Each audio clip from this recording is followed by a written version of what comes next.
Hello and welcome back. I'm Kevin Davitt, part of SIBO's Options Institute, and this is Volatility 411 for Monday, January 11th. A new week with a slightly different vibe. Last week was a strong one for U.S. equity markets, which were led higher by the small cap Russell 2000. Now, the RUT index was up nearly 6% on the week and has continued a multi-month trend of outperformance relative to large cap. This morning, U.S. equities are in the red, but they're off their worst levels.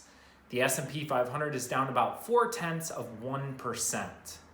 Now, the 10-day SPX realized volatility measure ticked up meaningfully of late.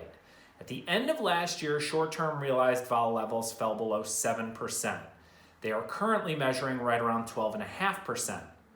Also of note, index option volume has been very strong lately. VIX option ADV was right around 675,000 per day last week. Wednesday's volume, which was nearly 1 million, looks like the heaviest since the middle of November. As I sit here, the VIX index is right around 23.5. The standard January VIX futures, which will expire and cash settle on the 20th, are trading 23.70.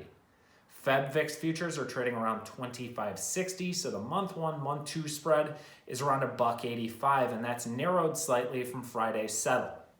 In VIX options, the Jan 30 calls are trading actively with about 9,000 on the tape so far today. Those are printing around 80 cents. The March 30 calls are also trading heavily with a very similar number on the tape. Those have been trading around 328.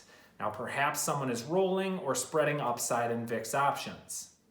In 2020, the VIX index averaged 29.25 on a closing basis. So far in 2021, the average is just below 25. Many analysts are expecting a normalization for vol this year, with full year estimates around 17 to 18%. Never a dull moment in the volatility markets. That's your Volatility 411 for Monday. Thank you very much for tuning in.